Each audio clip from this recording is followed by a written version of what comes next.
दोस्तों स्वागत है आप सभी का सुनील बौद्ध ऑफिशियल चैनल पर। दोस्तों आज हम बाबा साहब अम्बेडकर जी की जीवनी के बारे में बताएंगे, बने रहें वीडियो पर। तो बाबा साहब अम्बेडकर जी का पूरा नाम भीमराव रामजी अम्बेडकर था।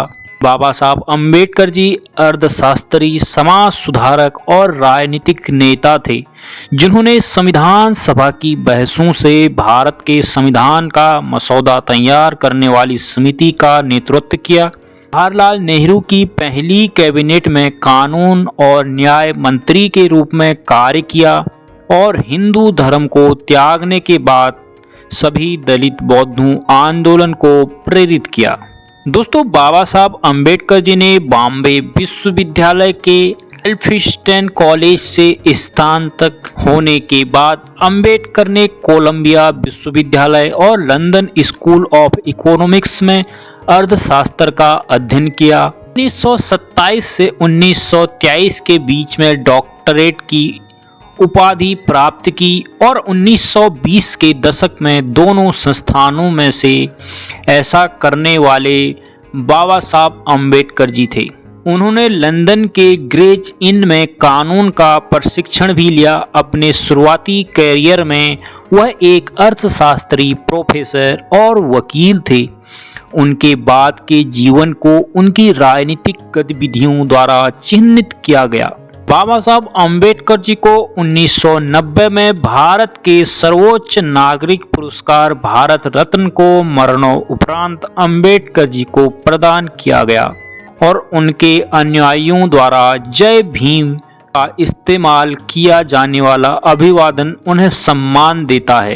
बाबा साहब अम्बेडकर जी का उपनाम बाबा साहब के नाम से जाना जाता है। दोस्तों अम्बेडकर जी का जन्म 14 अप्रैल 1891 को महू, आधिकारिक तौर पर डॉक्टर अंबेडकर नगर के रूप में जाना जाता है, मध्य प्रदेश शहर और सैन्य छावनी में हुआ था। वे रामजी मौलाजी सकपाल एक सेना अधिकारी जो सूबेदार के पद पर थे और भीमा भाई सकपाल लक्ष्मण मुर्बादरक की बेटी 14वीं और अंतिम संतान थे। उनका परिवार आधुनिक महाराष्ट्र की रत्नागिरी जिले के अंबावाड़े शहर से मराठी पृष्ठभूमि का था। अंबेडकर का जन्म एक महार जाति में हुआ था जिन्हें अछूत माना जाता था, सामाजिक आर्थिक भेदभाव के अधीन किया जाता था। अंबेडकर के पूर्वजों ने लंबे समय तक ब्रिटिश ईस्ट इंडिया कंपनी की सेना के लिए काम किया था। जब उन्हें पानी पीने की जरूरत होती थी तो ऊंची जाति के किसी व्यक्ति को ऊंचाई से पानी डालना पड़ता था, क्योंकि उन्हें पानी या उस बर्तन को छूने की अनुमति नहीं थी जिसमें पानी था।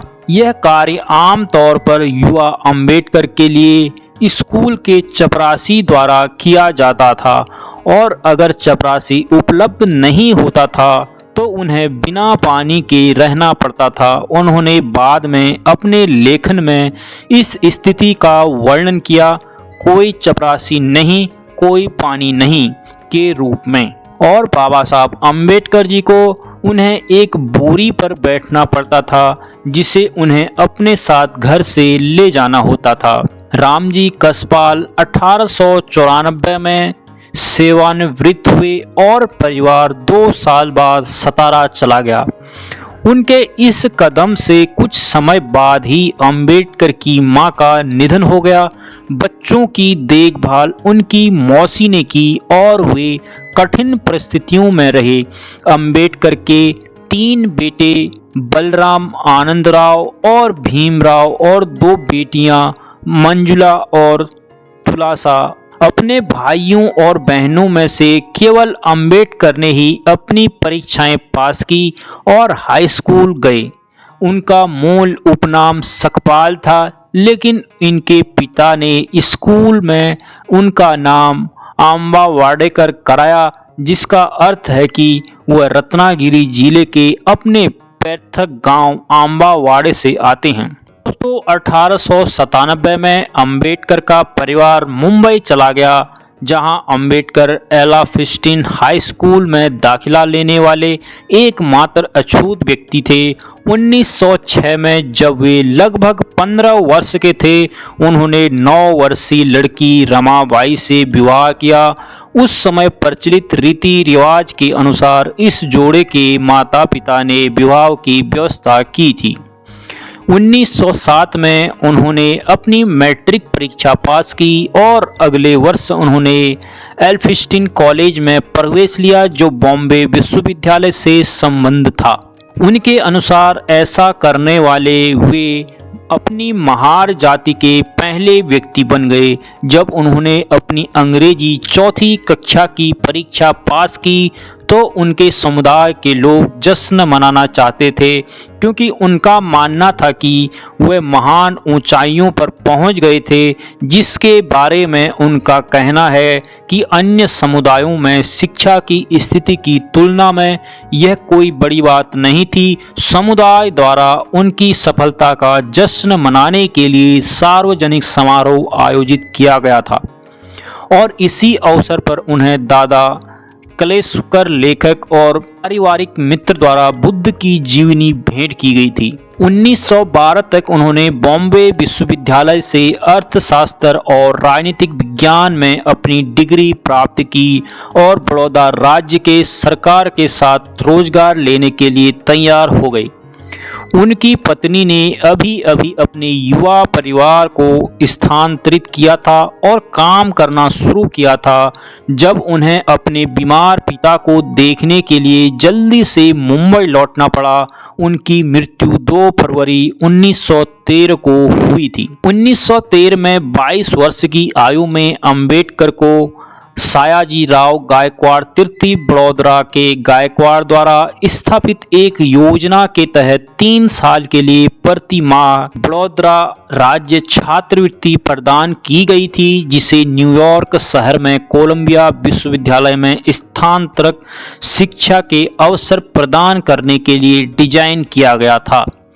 वहां पहुंचने के तुरंत बाद वे लिविंगस्टन हॉल में नवल भतेला नामक एक पारसी के साथ रहने लगे, जो उनके आजीवन मित्र रहे। उन्होंने जून 1915 में अर्थशास्त्र और समाजशास्त्र, इतिहास, दर्शनशास्त्र और नरविज्ञान के अन्य विषयों में प्रमुखता के साथ अपनी एमए की परीक्षा उत्तीर्ण की।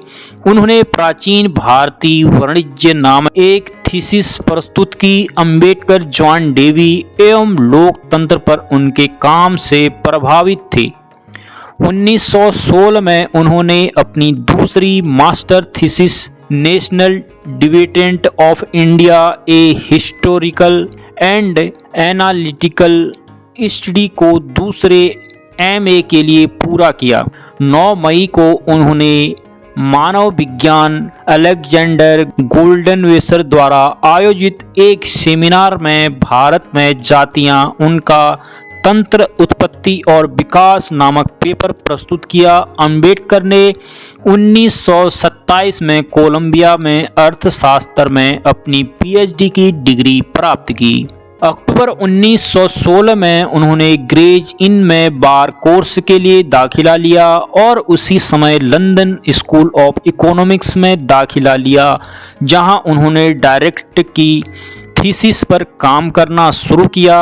जून 1917 में भारत लौटे, क्योंकि बड़ौदा की उनकी छात्रवृत्ति समाप्त हो गई थी। उनके पुस्तक संग्रह को जिस जहाज पर वे थे उससे अगले जहाज पर भेजा गया था और उस जहाज को एक जर्मन पनडुब्बी ने टारपीडो से उड़ा दिया और डुबो दिया। उन्हें 4 साल के भीतर अपनी थीसिस जमा करने के लिए लंदन लौटने की अनुमति मिल गई। वह पहले अवसर पर वापस लौट आए और 1921 में मास्टर डिग्री पूरी की। उनकी थीसिस रुपये की समस्या, इसकी उत्पत्ति और इसका समाधान पर थी। उन्होंने अर्थशास्त्र में डीएससी पूरा किया, जो उन्हें लंदन विश्वविद्यालय से प्रदान किया गया था। अंबेडकर जी की शिक्षा बड़ौदा रियासत में हुई थी, इसलिए वे उसकी सेवा करने के लिए बाध्य थे। उन्हें गायकवाड़ का सैन्य सचिव नियुक्त किया गया। उन्होंने कुछ ही समय में पद छोड़ना पड़ा। उन्होंने अपनी आत्मकथा वेटिंग फॉर ए वीजा में इस घटना का वर्णन किया। इसके बाद उन्होंने अपने बढ़ते परिवार के लिए जीविका चलाने के तरीके खोजने की कोशिश की। उन्होंने एक निजी ट्यूटर के रूप में, एक अकाउंटेंट के रूप में काम किया और एक निवेश परामर्श व्यवस्था की स्थापना की, लेकिन यह विफल हो गया। जब उनके ग्राहकों को पता चला कि वह अछूत हैं, 1918 में वे मुंबई के Sydenham college of commerce and economics में राजनीतिक अर्थव्यवस्था के प्रोफेसर बने। वहां पर छात्रों के साथ सफल रहे। अन्य प्रोफेसरों की उनके साथ पीने के पानी का जग साझा करने पर आपत्ति जताई। अंबेडकर को साउथ ब्यूरो समिति के समक्ष गवाही देने के लिए आमंत्रित किया गया था, जो भारत सरकार अधिनियम 1919 तैयार कर रही थी। इस सुनवाई में अंबेडकर ने अछूतों और धार्मिक समुदायों के लिए अलग निर्वाचिका और आरक्षण बनाने की वकालत की। 1920 में उन्होंने कोल्हापुर के साहू यानी साहू चतुर्थ 1874-1922 की मदद से मुंबई में साप्ताहिक मुक नेता का प्रकाशन शुरू किया। अंबेडकर ने कानूनी पेशेवर के रूप में काम करना जारी रखा। 1926 में उन्होंने 3 गैर ब्राह्मण नेताओं का सफलतापूर्वक बचाव किया। उन्होंने ब्राह्मण समुदाय पर भारत को बर्बाद करने का आरोप लगाया था। फिर बाद में उन पर मानहानि का मुकदमा चलाया गया था। धनंजय कीर ने लिखा, यह जीत सामाजिक और जातिगत रूप से ग्राहकों और डॉक्टर अंबेडकर दोनों के लिए शानदार थी। बॉम्बे कोर्ट ने वकालत करते हुए उन्होंने अछूतों को शिक्षा प्रदान, प्रचार करने और उनका उत्थान करने का प्रयास किया। उनका पहला संगठित प्रयास केंद्रीय संस्था बहिष्कृत हितकारिणी सभा की स्थापना थी, जिसका उद्देश्य शिक्षा और सामाजिक आर्थिक सुधार को बढ़ावा देना था। साथ ही बहिष्कृत जातियों का कल्याण करना था, जिन्हें उस समय दलित वर्ग कहा जाता था। दलित अधिकारियों की रक्षा के लिए उन्होंने मुक नायक, बहिष्कृत भारत और समानता जनता जैसी कई पत्रिकाएं शुरू की। उन्हें 1925 में अखिल यूरोपीय साइमन कमीशन के साथ काम करने के लिए बॉम्बे प्रेसिडेंट समिति में नियुक्त किया गया था। इस आयोग ने पूरे भारत में बड़े पैमाने पर विरोध प्रदर्शन किया था, और जबकि इसकी रिपोर्ट को अधिकांश भारतीयों ने नज़रअंदाज किया था, अंबेडकर ने खुद भारत के भावी संविधान के लिए सिफारिशों का एक अलग सेट लिखा था। 1927 तक अंबेडकर ने इस अस्पृश्यता के खिलाफ सक्रिय आंदोलन शुरू करने का फैसला किया था। उन्होंने सार्वजनिक आंदोलनों और सार्वजनिक पेयजल संसाधनों को खोलने के लिए मार्च के साथ शुरुआत की। उन्होंने हिंदू मंदिरों में प्रवेश के लिए अधिकार के लिए भी संघर्ष शुरू किया। बाबा साहब अंबेडकर ने अछूत समुदायों लोगों के शहर में मुख्य पानी की टंकी से पानी भरने के अधिकार के लिए लड़ने के लिए महाड़ में सत्याग्रह का नेतृत्व किया। 1927 के अंत में एक सम्मेलन में अंबेडकर ने जाति भेदभाव और अस्पृश्यता को वैचारिक रूप से सही ठहराने के लिए क्लासिक हिंदू ग्रंथ मनुस्मृति मनु के कानून की सार्वजनिक रूप से निंदा की, और उन्होंने प्राचीन ग्रंथ की प्रतियां औपचारिक रूप से जला दी। 25 दिसंबर 1927 को उन्होंने हजारों अनुयायियों के साथ मनुस्मृति की प्रतियां जलाने का नेतृत्व किया। इस प्रकार प्रतिवर्ष 25 दिसंबर को अम्बेडकरवादियों और दलितों द्वारा मनुस्मृति दहन दिवस के रूप में बनाया जाता है। 1930 में अंबेडकर ने 3 महीने की तैयारी के बाद कालाराम मंदिर आंदोलन की शुरुआत की।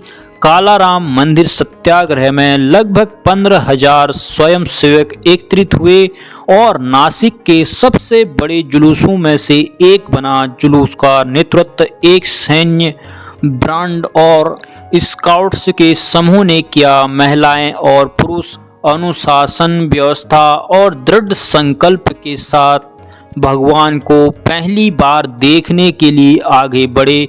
जब वे द्वार पर पहुंचे तो ब्राह्मण अधिकारियों ने द्वार बंद कर दिए। 1932 में ब्रिटिश सरकार ने सांप्रदायिक पुरस्कार में दलित वर्गों के लिए एक अलग निर्वाचन क्षेत्र के गठन की घोषणा की। महात्मा गांधी ने अछूतों के लिए अलग निर्वाचन क्षेत्र का जमकर विरोध किया और कहा कि उन्हें डर है कि ऐसी व्यवस्था हिंदू समुदाय को विभाजित कर देगी। पूना की सेंट्रल जेल में कैद के दौरान गांधी जी ने उपवास करके विरोध जताया। उपवास के बाद मदन मोहन मालवीय और पलवंकर बालू जैसे कांग्रेसी नेताओं और कार्यकर्ताओं ने अंबेडकर और उनके समर्थकों के साथ संयुक्त बैठक आयोजित की। 25 सितंबर 1932 को पूना पैक्ट के रूप में जाना जाने वाला समझौता अंबेडकर हिंदुओं के दलित वर्गों के भलाई के लिए मदन मोहन मालवीय अन्य हिंदुओं की ओर से हस्ताक्षरित किया गया था। समझौते ने सामान्य निर्वाचन क्षेत्र के भीतर अंतिम विधायिकाओं में दलित वर्गों के लिए आरक्षित सीटें दी। समझौते के कारण दलित वर्ग को विधायिका में 71 के बजाय 148 सीटें प्राप्त हुई। जैसे प्रधानमंत्री रामसे मैकडोनाल्ड के तहत औपनिवेशिक सरकार द्वारा पहले प्रस्तावित सांप्रदायिक पुरस्कार में आवंटित किया गया था। पाठ में दलित वर्ग शब्द का उपयोग हिंदुओं के बीच अछूतों को दर्शाने के लिए किया गया था। उन्हें बाद में भारतीय अधिनियम 1935 और 1950 के बाद भारतीय संविधान के तहत अनुसूचित जाति और अनुसूचित जनजाति कहा गया। पूना संधि में एक एकीकृत निर्वाचन क्षेत्र था। सिद्धांत का गठन हुआ, लेकिन प्राथमिक और माध्यमिक चुनावों ने अछूतों को अपने स्वयं के उम्मीदवारों को चुनने की अनुमति दी। 15 अगस्त 1947 को भारत की स्वतंत्रता के बाद नए प्रधानमंत्री जवाहरलाल नेहरू ने अंबेडकर जी को भारत के डोमिनियन कानून मंत्री के रूप में सेवा करने के लिए आमंत्रित किया। 2 सप्ताह बाद उन्हें भावी भारतीय गणराज्य के लिए संविधान की मसौदा समिति का अध्यक्ष नियुक्त किया गया। 25 नवंबर 1949 को डॉक्टर अंबेडकर जी ने संविधान सभा में अपने समापन भाषण में कहा, जो श्रेय मुझे दिया गया है वह वास्तव में मेरा नहीं है, यह आंशिक रूप से संविधान सभा के संवैधानिक सलाहकार सर BN राव का है। उन्होंने मसौदा समिति के विचारों के लिए संविधान का एक मोटा मसौदा तैयार किया था। भारतीय संविधान व्यक्तिगत नागरिकों के लिए नागरिक स्वतंत्रता की एक विस्तृत श्रृंखला की गारंटी और सुरक्षा देता है, जिसमें धार्मिक स्वतंत्रता, अस्पृश्यता का उल्लंघन और सभी प्रकार के भेदभाव को गैर कानूनी घोषित करना शामिल है। नवंबर 1949 में अंबेडकर मंत्रियों उन्होंने महिलाओं के लिए व्यापक धार्मिक और सामाजिक अधिकारों के लिए तर्क दिया और अनुसूचित जाति और जनजाति अन्य पिछड़े वर्ग सदस्यों के लिए सिविल सेवाओं, स्कूल और कॉलेजों में नौकरियों में आरक्षण की प्रणाली शुरू करने के लिए विधानसभा का समर्थन हासिल किया। जो सकारात्मक प्रणाली के समान थी। कार्रवाई भारत के सांसदों को इन उपायों के माध्यम से भारत के दलित वर्गों के लिए सामाजिक आर्थिक असमानताओं और अवसरों की कमी को खत्म करने की उम्मीद थी। संविधान को 26 नवंबर 1949 को संविधान सभा द्वारा अपनाया गया। दोस्तों वीडियो काफ़ी लंबा हो गया है, आज के लिए इतना ही। जय भीम, जय हिंद, जय भारत।